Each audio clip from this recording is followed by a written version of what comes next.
Two of the ACC coaches on the hottest seats happen to open up the season as heavy underdogs against marquee SEC opponents. It could get ugly real fast. Let's bring in the squad.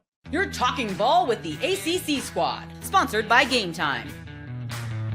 From Florida State to North Carolina, from Syracuse to Miami, and from NC State to California, it's the local experts of the Locked On Podcast Network, bringing you scoops, breakdowns, and the most comprehensive preview of the upcoming ACC weekend.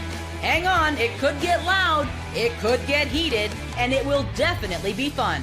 Squad up, you're part of the ACC Squad. Shout out to the everydayers, and thank you so much for making the ACC Squad your first listen and your first watch. We're available free wherever you get your podcasts. We're free on YouTube. We're part of the Locked On Podcast Network, your team every day. On this loaded episode, we got to weigh in on the Nick Saban rumors. I mean, if Saban is really interested in coming back to coaching, which ACC program would he fit in with best? Want to talk about top 50 college players according to Pro Football Focus. Clemson, spoiler alert, is really, really well represented. But let's talk about coaches on the hot seat. Now, Kenton Gibbs, by the way, we got Kenton Gibbs from Locked On Wolfpack, Grayson Boone from Locked On Wolfpack, Jackson Holzer from Locked On Syracuse. I am Alex Dono from Locked On Canes. Kenton and I also host Locked On ACC, and we were talking about ACC coaches on the hot seat, Kenton. But, two of those top four, Brent Pry at Virginia Tech, they rank as the hottest seat, according to CBS Sports. Mike Norvell at Florida State, I think he's got too big of a buyout to fire him anytime soon, but they have him at number 4. You look at the teams that their squads open up with week number 1. So you got South Carolina for Virginia Tech, and the Hokies are 9.5-point underdogs in that one. That one's going to be played at the neutral site in Atlanta. Florida State is going to host Alabama to open up the season, and they're 13-point underdogs. Kenton, I'll let you buy the first round. Are either of those games going to be won by an ACC team? Well, I guess it's fitting for me to buy the first round because those coaches might have a buyout to do it in a few here. I'm worried about both of these teams, but much more worried about Florida State, and I'll tell you why. Although I believe that South Carolina is about an equivalent team to Alabama, maybe even better, and I know people are going to look at me crazy for that, but I really and truly believe that. The problem is Florida State has gone about this in a way they've given Alabama bulletin board material, and even beyond their starting quarterback giving Alabama bulletin board material, they have issues of continuity in a major way.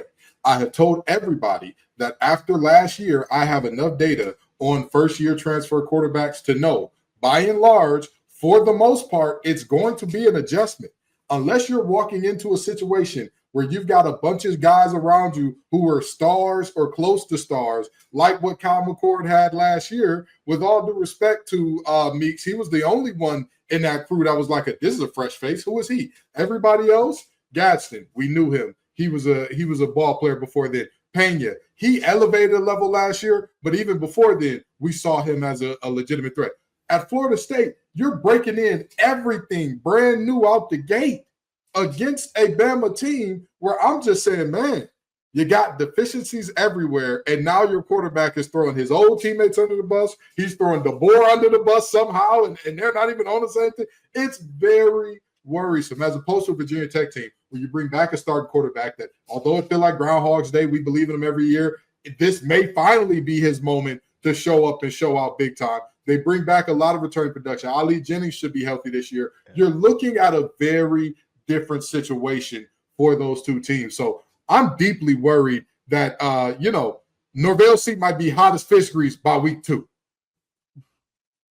Yeah, piggybacking off of Kenton here, I'm fascinated by Florida State this season because, the buyout was way too large last season, so you gut the entire staff outside of Norvell. You got to do what you got to do. This season, if you underperform, I doubt they'll be 2-10 again, but, if they underperform whatever that metric is for them this year, what do you do? Thomas Castellanos, I know y'all talked about him on here a couple weeks ago. I wasn't on here for that. What are you doing? What are you doing? I can understand being confident in yourself, being confident in your team. You're in a new scenario. You're excited about what they may bring. To say that Alabama doesn't have Nick Saban to save them and that, basically making out Kalen DeBoer just to be some regular guy. Brother, what are we doing? You quit on your team at Boston College. What ground do you have to stand on to act like you are, the superstar of this newfound Florida State team? Oh, best of luck to you. No, I don't know. I don't know what you do with Norvell if you underperform, at least on that level again. Brett Pry, I think, is, like you said, an interesting case for Virginia Tech again. He's catching a bunch of strays off of a video game, kind of funny enough. College Football 26, they have these new walkouts, and everybody's using Virginia Tech because they have Enter Sandman in the game. And I keep seeing the same comment. Man, this would be a lot cooler if Virginia Tech was a decent program again. Brett Pry, brother, you better wake up and smell the roses, because if you don't course correct there as well, he might be up out of here. I think there are a couple more coaches that are very interesting to talk about. And how about Dono's guy, Mario Cristobal? What's his seat going to be like? Is this a year for Miami with Mario Cristobal where, okay, even if they underperform, he's still going to get another year? And that becomes the year where he's on the hot seat? Or could this be like a surprise sneak attack where if they go, Carson Beck and his health, that's kind of a concern. Not healthy. They underachieved this season. They go 5-7, 6-6 even. They just barely make a bowl. Is that going to save Mario Cristobal? Would they pull the plug there? And they have him at 7th on the list. And I just found that fascinating because with Cristobal, it's always a little weird. Always very good with recruiting. Last year, it seemed like it might be the year for Miami to finally get over the hump. Then obviously we know what happened at the end of the season, but that's so far in his tenure, the only time where they really came close to performing relative to expectations. So I'm just wondering, Dono, when is it going to be Mario Cristobal's potential time? Is it this year or is it maybe next year? Here's the way that I look at it. I think ranking him 7th is about right with the buyout as the added context, because he's owed $56 million. But at the same time, though, they're a little inconsistent with that because Mike Norvell is owed more. I'm not sure his exact total, but it's a lot more than $56 million. So it's like the buyout was kind of taken out of context for Mike Norvell, but was kept in context with Mario Cristobal. So first of all, I mean, the question is, and you painted a scenario where, God forbid Carson Beck isn't healthy. I mean, as of right now, he is, so it would have to be a setback, for something to go sideways, but that possibility is always there to lose your starting quarterback. And yes, if Carson Beck were to go down, the drop-off is pretty massive because Miami's backup quarterback, Emory Williams, is the one who blew that bowl game where Cam Ward took the seat in the first half, and then, Williams couldn't complete a forward pass and couldn't hold the lead. So there is a big drop-off. Now, assuming a relatively healthy Miami team, including a healthy Carson Beck, I think, where Miami fans are drawing the bar this year as to what would be like a satisfying season would be get to the college football playoff. I don't think that's where Mario's bar is. Like, in order to really put him on the hot seat. Well, I mean, I guess it is, but Miami's also got a pretty tough non-conference schedule. So when, two of your non-con games are, against Notre Dame and against Florida, which you could see Miami hypothetically losing either or both of those football games, like, it's hard to draw the line to actually fire the man or put him on the hot seat. It's probably more in the 7-win or the 8-win range, assuming your quarterback is healthy. So I think the seat could get warm for Cristobal if Miami underachieves this year. I think it would take a lot. It would take like a 6-win type of season for the seat to get outright hot, because, the other part of it is, Miami's administration, front office, whatever you want to call it, like, they really like Cristobal, and I think they value the stability that comes with him kind of being the CEO of the football program. So he's not skating on thin ice. Like, he is very well appreciated by the administration and the athletic department. So I'm not saying it's impossible to get on the hot seat. It happens all the time in college football, but I think it would have to be a really, really bad, which for Miami would be like 6 or 7 wins is bad. Like, for some schools out there, hey, you're bowl eligible, that's an okay season. It's obviously not the case for Miami, but it would take something really bad for him to get on the legit hot seat after this year. The other reason why I brought it up is because we're talking about the matchups and Virginia Tech, having to play South Carolina and Florida State in week 1, having to play Alabama. Miami's got Notre Dame in week 1. What if Miami lays an egg in week 1 like those other teams do? Like, that's why I wanted to bring him up. It's like, but I don't think getting beat by one of the best probably one of the best offensive line running back combinations in the nation in week 1 will be a killer for that season. Like, I don't think anybody will look at it that way. And even beyond that, that game is expected to be competitive. Alabama, Florida State, I kid you not. And honestly, I think if that game is competitive, that's what I was just about to say. If So, Florida State loses by a field goal, that's a win. That's a win. If Alabama gets a walk-off field goal to win that game, and now that is why Norvell's seat is so hot. We are talking about a situation where Mario could potentially win that game, and it may not move the needle exponentially to where everybody's in the Miami fan base like, he's good for years now. He beat Notre Dame. It's not that way. But we're talking about a Florida State program that all 4 of us have seen win at least one national championship in our lifetime. At least one. Actually, multiple, now that I think about it, in our lifetimes, except for Jackson maybe, because you were born when Syracuse won theirs. So I see this as a situation where that's a proud program, and we're talking about, hey, if you hang within 3, you did good. That's unacceptable for Florida State. In the grand scheme of things, that is unacceptable out of Florida State. Well, I want to talk a little bit more about, we can continue on this topic, but also top 50 players in college football this year. Pro Football Focus put out their list. Clemson absolutely dominates the top 10. So, I mean, Dabo Swinney, that's a coach who is not on the hot seat, nowhere close to it. You want to keep it locked right here. We got the squad assembled on this brand new episode of Locked On ACC.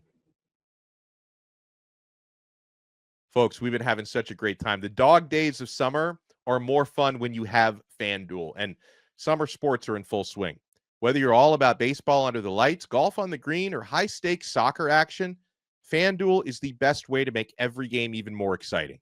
You're already following the action. Why not make it a little more thrilling? With FanDuel, you can get in the game while your friends are getting sunburned at the beach. I've been using FanDuel to track my favorite matchups, and the app keeps it fresh with new daily promotions and fun ways to bet. Guys, it's easy to use, fast to pay out, and makes even regular season games feel like must-watch events. Whether I'm placing a same-game parlay or watching a bet ride into the 9th inning, FanDuel makes it feel like I'm part of the action. If you're new to FanDuel, new customers can bet just $5 and get $150 in bonus bets if your first bet wins. Open the FanDuel app today or visit FanDuel.com to get started. Thank you for making the squad your first listen and your first watch. So real quick, guys, I want to talk about some of the other coaches that are considered to be on that hot seat. So we mentioned Brent Pry at number 1. You got Justin Wilcox at Cal at number 2, Tony Elliott number 3 with UVA. So it's like on the Tony Elliott thing, I guess I'm just relieved to see that like Virginia would actually still care enough about their football program to even put him on the hot seat at this point with how much apathy has surrounded them. But definitely Justin Wilcox at number 2. I mean, Kenton, we've talked so much about this, how there's apparently a power struggle within that program with Ron Rivera as the GM and, you know, who's going to be calling the shots there. So, yeah, if Wilcox doesn't do some winning this year, he might be out. I mean, Wilcox could be out, but I want to go back to Elliott for just a second here. Virginia's athletic director is in a very interesting position because you were once a national powerhouse in basketball, and then your coach quits right before the season, literally after basketball media days, right before the season. And then your women's basketball team turns out to be one of the worst in the conference. And then your baseball team isn't as good as they were advertised to be. We're up and down throughout the season at points in time. This is a situation where it doesn't matter how apathetic you are about that sport in particular, get off your behind and do something. You are an administrator that's paid handsomely to do a job to bring athletics to relevance or prominence in something. And so that's really a situation there. With Wilcox, I don't understand it. Based on Cal's expectations, based on the obstacles placed in front of Cal, even if we take away the internal power struggle, you are moving into a new conference on the other side of America. You could talk about SMU coming to ACC and how that's a step up and it's a difference. Guess the difference between Dallas and the East Coast in terms of time difference. Guess how much the time difference is, guys? An hour. You're looking at three of those for Cal. And we're saying, oh, yeah, you should be fine. Everything should be okay here. Oh, yeah, you should be okay replacing your starting quarterback, your top 4 running backs, your entire wide receiver room. Oh, by the way, you had a couple DBs get drafted last year. Oh, and your linebacking core that was phenomenal last year. All those guys are going too in terms of the guys that play big snaps. I don't understand what else Wilcox can do, or if you believe anything beyond like, hey, player retention is his job and his job solely. Well, hell, Cal, I don't know if y'all have the money to make that make sense for you. So I think Wilcox being on the hot seat is a little bit unfair, but, hey, fair is a place where you eat foods that'll kill you and get on terrible rides that'll kill you. So it don't exist in football. What's interesting is I think like the expectations of these schools, like if you're Virginia, what are your expectations of your football team? I mean, from an outside perspective, I'd say probably 6-6 like that. Yeah. If you're getting anything more than 6-6 at UVA, respectfully, that's probably just a bonus. So if you're consistently not even reaching a bowl, even if it is Tony Elliott is your head coach, well, you're not meeting expectations. So I would expect a change to be made if that continues here in 2025. Cal, like Kenta was talking about, it's an interesting situation.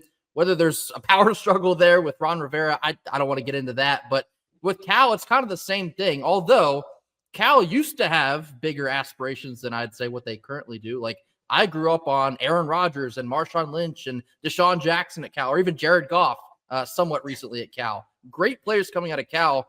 We've kind of fallen off a bit from that. So what do you get out of Cal in 2025, especially when their program was essentially stripped all the way down to the studs with the transfer portal?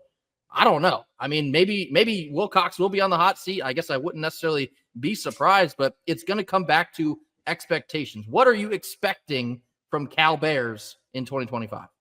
Well, along those same lines with Virginia and Tony Elliott, again, goes back to making a bowl. And you can make an argument that Tony Elliott probably should have been fired at the end of last year because he had been there for 3 years and not one single bowl appearance. And so now he's entering year 4. I mean, I don't care what school you are. If you are a power conference program, at bare minimum, the expectation for any new coach would have to be within 3 years, you elevate the team into bowl eligibility. That should just be the bare minimum of any program in the country. He's already been there for 3 years and they haven't made a bowl. So if they don't make it in year 4, he's gone. There is no discussion here. I don't care that it's Virginia football and, they should have low expectations. This isn't Virginia basketball. You got to make a bowl game in college football if you're playing in a power conference within 4 years of having a head coach. Otherwise, you simply don't care. In which case, that's fine. Don't spend any money then on football and go put it all into your whatever other programs you would like to do and just, release a press statement saying, hey, we don't care about football anymore. Don't come to our games. We don't care. Just do something like that. The other coach that's interesting here at number 6 is Dave Doran because it's same thing with expectations. He's actually done a really good job at NC State. He's just been there for a long time. Yeah. And so I think with NC State, I mean, Kenton and Grayson could probably speak more about it, but I feel like it's fatigue. We understand what NC State is now, and I don't know what's going to happen with them this year, but assuming it's another one of those typical Dave Doran years, it's going to be maybe some highs and maybe some lows, but they're always going to leave you wanting maybe just a little bit more at the end of every season. And some years that's good, right? Some years it's good, especially early on. But when you've had a coach for a very long time, eventually you're like, all right, I want more than what he's already been given. The question is, I guess we can talk about it in the third segment, what else is out there for NC State if they were to go get rid of Dave Doran, who has actually done a very good job for them? I talked to, first off, for Elliott, I was for him being let go last season. Now, I don't call for coaches being fired often. I'm not against it, though. I wouldn't have been up in arms about that.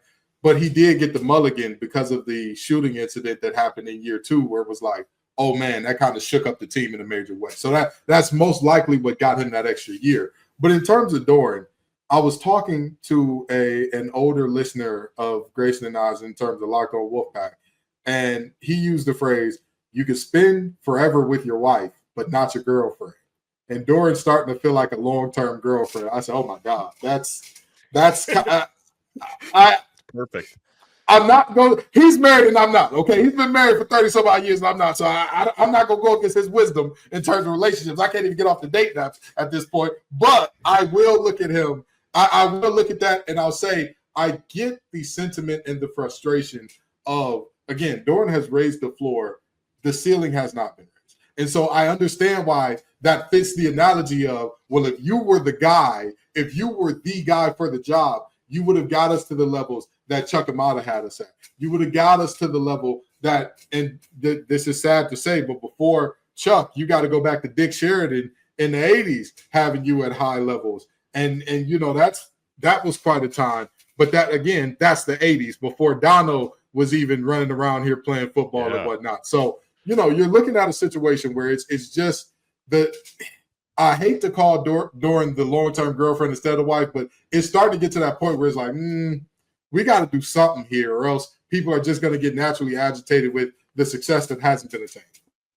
Jackson and Kenton both said it well. It is fatigue. And as plainly as I can put it for NC State fans, like an encapsulation here, NC State fans just want to play for something. They want to feel like they're in contention for some kind of something, whether that's an ACC championship or a 10-win season, a New Year's Six Bowl. We've had none of that. In 13 years, we don't have a single one of those instances to show for. And so that's why you see NC State fans, football season's coming up, they're like, oh, can we just talk about basketball? I never thought we'd say this, but can we just fast forward? Like, that's where we're at now. And so, you know, what Jackson was saying in terms of what Coach Doran has produced at NC State, in the grand scheme of things, he has done a good job. There's NC State fans that will disagree with that, but historically speaking, NC State is like a 6-6, 7-5 program.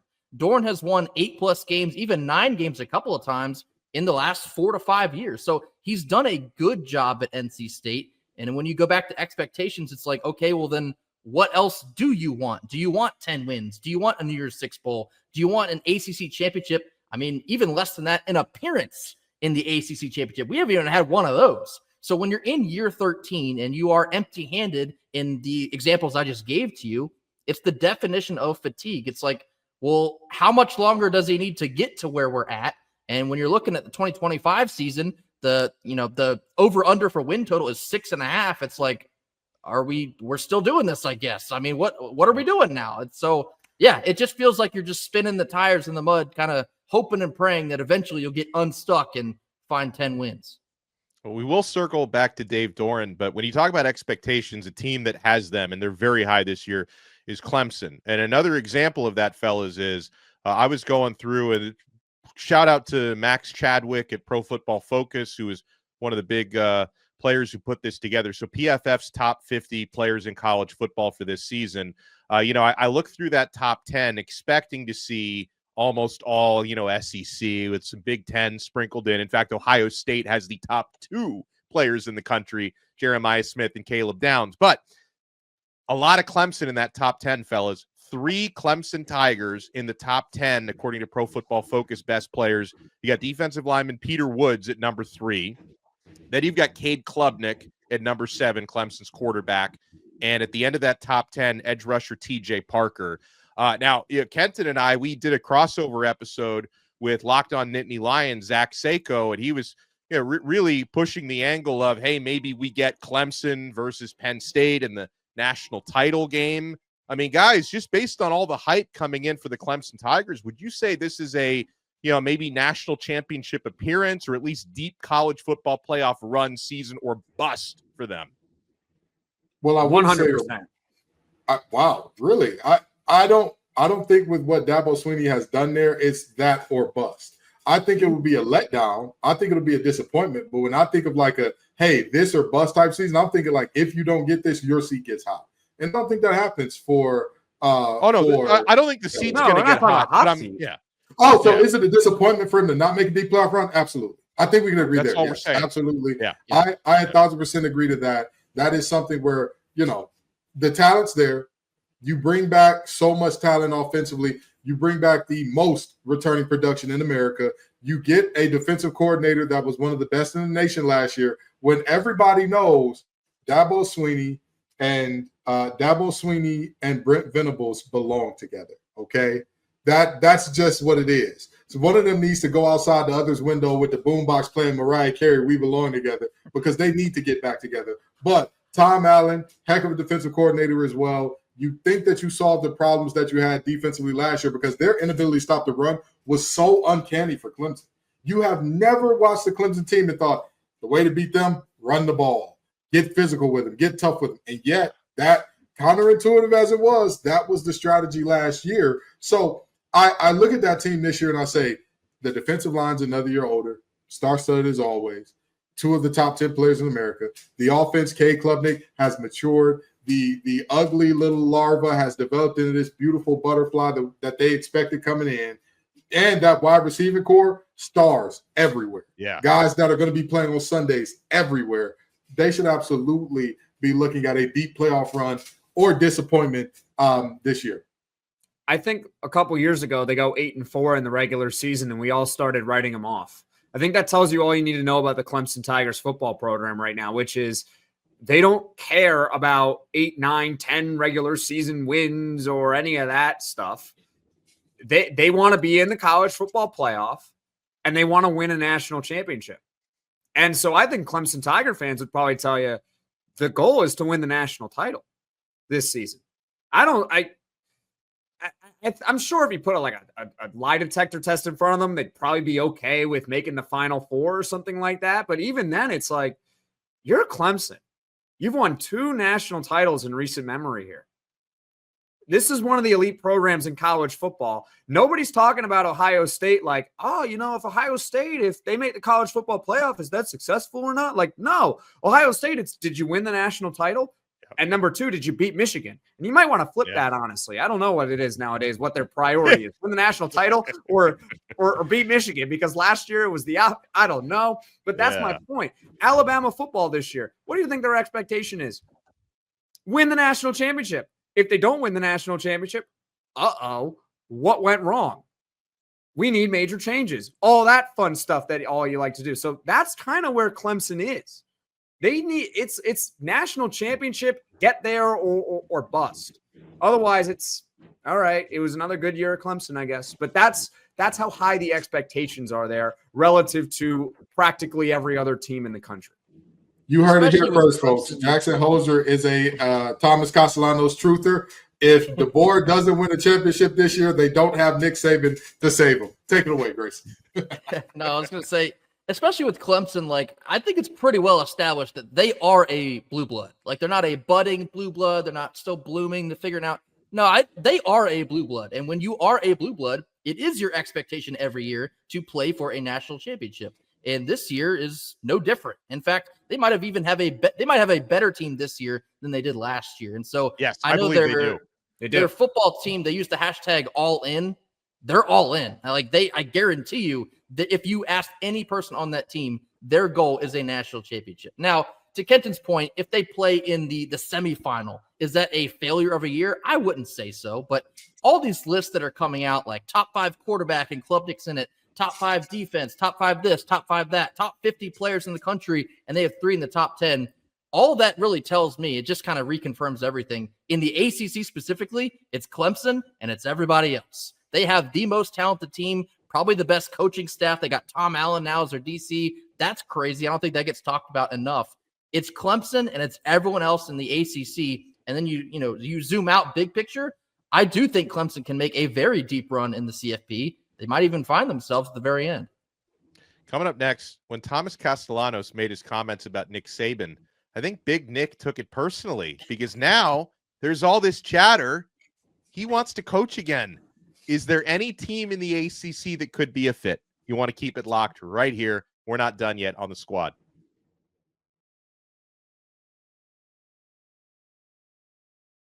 When we were having our pre-show chat, the NC State contingent, they may have talked us into something here. All right? Because, all right, so if Nick Saban and Greg McElroy said this during SEC Media Days, which are going on this week, we'll have ACC Media Days.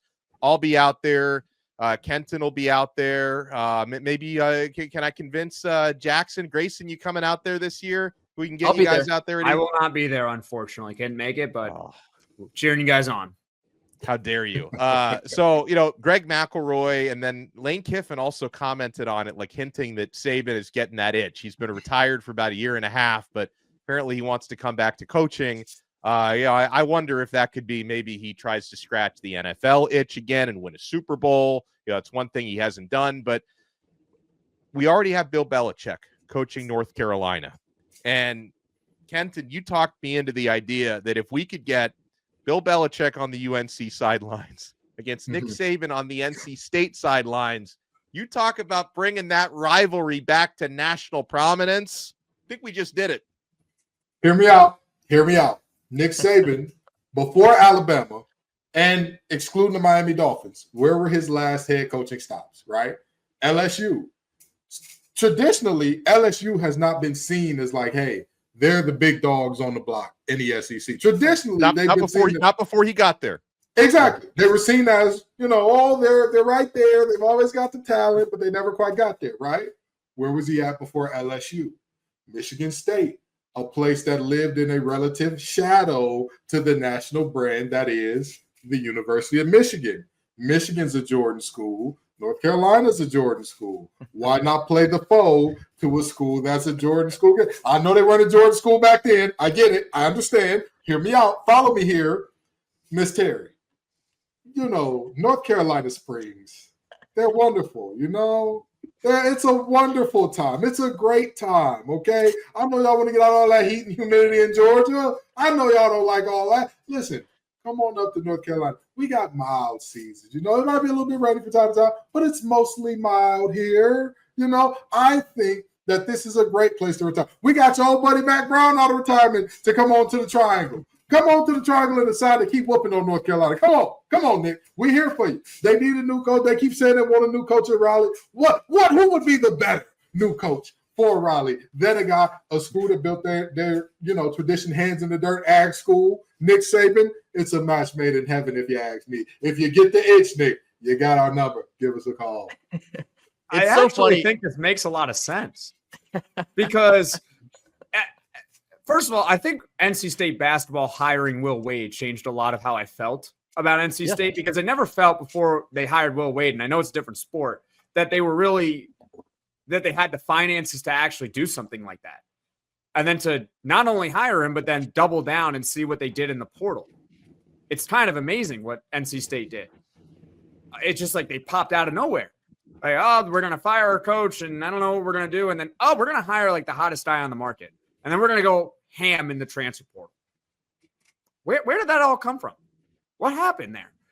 So I'm thinking about NC State football, and I hear this stuff about Nick Saban, and I'm like, Well, you've had Dave Doran for so long, and he's done a good job, at least from an outsider perspective, relative to NC State expectations, but he's been there for so long, and you want more than what he's given you. Well, how many other coaches on the market are going to be able to give more than Dave Doran? Probably not many. Chances are NC State would probably be looking at some coordinator from another school and hoping that coordinator becomes the next Nick Saban. Well, what if I told you that guy that's available is actually Nick Saban? It's probably a risk because he's been out of coaching for a little bit now. This is going to be his second year out. It's a different era from when he was coaching, although he kind of, at the end of his tenure, got more into the NIL and the transfer portal and all that. But still, it's different now than it was 5 years ago when he was at Alabama. Even then, 5 years, it's different times nowadays in college football. But still, it's Nick freaking Saban. He would come to NC State and probably overnight, assuming they would also keep CJ Bailey, by the way, he could put that team in the playoff in year one. He would probably recruit like crazy. Everyone would want to play for him in the transfer portal. If NC State's open up the checkbook for him, they're going to open up the checkbook as well in the portal with NIL. I think it's a good fit in the ACC.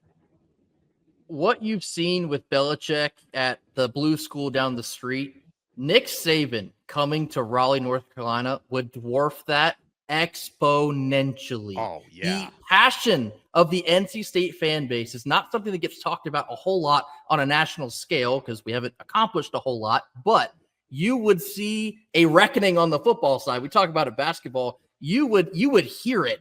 Dono, you would hear it in South Florida if Nick Saban arrived in Raleigh, North Carolina. It's so funny that Kent and I have not discussed this before right now, and he immediately tried to petition Miss Terry. That was my scheme that I was going to do.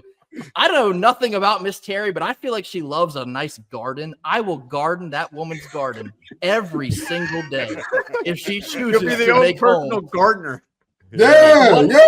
Me and Grayson will be there. Whatever it We'll be takes. there. We got to make sure that the legumes and we got to make sure that they're rotating right, all that good stuff. Well, Make sure that you Wait, know with all what? due You're respect, they could absolutely probably right hire to a professional recruit. to do it I mean, themselves. Well, I mean, but I'll be the recruiting Terry Saban, that's the right strategy because Miss Yes. Terry, because I remember when, Nick spent those 2 brief years with the Miami Dolphins, one of the reasons why he left was Terry Saban did not like Miami. Yep. Now, they got a place in Palm Beach, which is close to Miami, but it's very different from Miami. She didn't want to be in Miami anymore. That was one of the reasons why he took that Alabama job, and that worked out pretty well for him. Let me tell you something, Dono. I've been doing recruiting for, in terms of, recruiting for regular jobs and tech and all that for almost a decade now. When you're hiring executives, you always got to check in with the missus or the mister. If you win them, you don't want the candidate, okay? I done signed some $1 million deals, and I'm telling you, the way that I get it done every time, well, let's talk to your old lady. Let's get her in here. Let's get her in the car. Come on, let's get the kids here. Yeah, let's get the dog. Let's get Sparky in here. Let's see how it feels. And I'm telling you, Miss Terry, you will love the triangle. Okay, they got everything you can want. We got everything. We got the RTP. We got the wineries and all that. We got whatever you can want. We got the mountains. We got the beach. You name it, we got it. Especially I'm honestly too, looking at other. Sorry, Trent. You can go, Grace. No, you're good. Go ahead. Okay.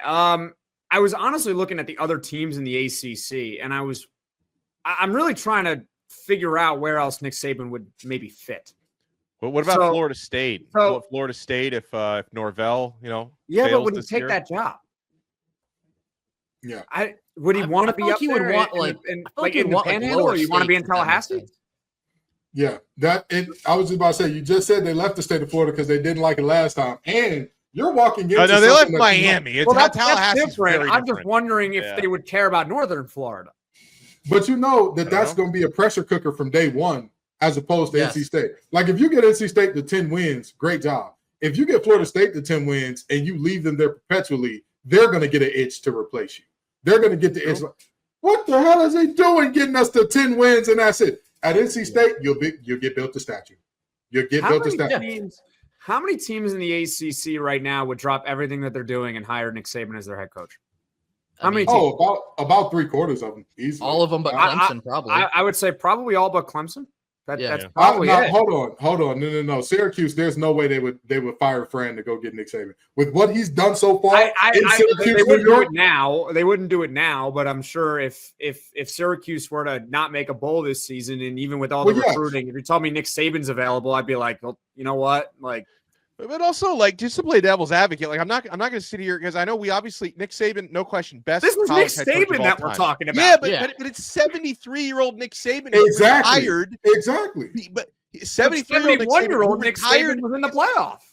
But that's the thing. Like, he didn't like the transactional nature that college football has become. Like, he retired because he didn't want to deal with this era. And now we're talking about him 2 years later coming back. Like, I don't think this is the perfect hire that it would have been 5 or 6 years ago. Like I said, 3/4 of the ACC would absolutely drop everything. But the people who have a true up-and-comer or you're at the top already, you're not replacing your coach. I'm sorry. Do you think Miami would realistically say, Mario, get your tail out the door? Nick's here No, now. they wouldn't. The guy who They would exactly. Most other teams would, but if you got an up-and-comer or you at the top already, hey, actually, I'm good. With all due respect, I think the best team that would consider it is Georgia Tech. And I don't think they think about it too long because I think that Key loves that place. He's an alum. He bleeds that school. He bleeds Georgia Tech. He wants that team to be great so bad. I could see them considering it, but I think they would stick with them. And I think they're the best team I would consider. Everybody else above them, there's no way. With all due respect to Brent Key and Georgia Tech, if Nick Saban says, I want to coach Georgia Tech, he's coaching Georgia Tech. It's that simple. It's Georgia Tech. Like, hello? For short-term It doesn't returns, fit the narrative of like, oh, you're kind of like the second fiddle school and you're going to take them. I mean, they're second fiddle of the University of Georgia. right? They're in the But, ACC. I mean, but for short-term gains, that helps Georgia Tech. For long-term, you just kicked out an alum that was beloved to get a 73-year-old. for Nick it's not 73-year-old Joe Schmo off the street here. It's Nick Saban. So, yeah, with all due respect to Brent Key and Georgia Tech, right? Has Georgia Tech been in the college football playoff? No. Have they been in the ACC title game? Yes. Not recently. In a few 4 or 5 years ago, maybe. Okay. Yeah, They went with Paul Johnson there. Yeah, they went with Paul Johnson. Yeah. Okay. But have they really done that much? Okay, there you go. There's your answer. Like, I'm sorry. I mean, look, if Georgia Tech were to go out and they'd win, 11 games and everything like that, and no, cool. Yeah, of course they're not going to fire Brent Key for Nick Saban. But you know what? They go out, they win 7, 8 games. That's cool. Nick Saban wants to coach Georgia Tech? Absolutely. They're going to hire him and say, you know what, Brent Key, I appreciate you. You're an alum. You're always welcome here. But you know what, Nick Saban? Stepping on the toes of an alum that has your program ascending for a guy that's been retired for 2 years is not good business. It's just not. Regardless of how good that guy is. If he wins a national title with Georgia Tech, that's good business. Yeah. Well, then all of a sudden, college football player with Georgia Tech, that's good business. Well, if you guarantee a national championship, everywhere would take him, including Miami. If you take you're guaranteeing a national championship, take him to a national title, or is it who is more likely to win a national championship, Brent Key or Nick Saban? You pick. You might only have a few years with Nick Saban, but in those few years, you might actually do the thing. Or at very minimum, you're probably going to make the college football playoff and consistently compete for ACC titles. Fair enough. I'm sorry. I'll take that 3 years because I don't know if Brent Key's really ever going to be able to do that. I think he's right, and we'll leave it on that note because, man, we went a little long. Sorry, Jarvis. We appreciate everyone. We appreciate everyone for making the ACC Squad your first listen. Make sure you check out not only all of our other shows, Locked on Canes, Locked on ACC, of course, Locked on Syracuse, Locked on Wolfpack, but make sure you check out all the other great shows, including Locked on SMU. So that's the newest show on the college channel. Want to welcome in a team that nearly won the ACC last year. We're so glad that they have now a voice here on this network. We'll talk to everyone next time on another episode of The Squad right here on the awesome Locked On Podcast Network. Your team every day.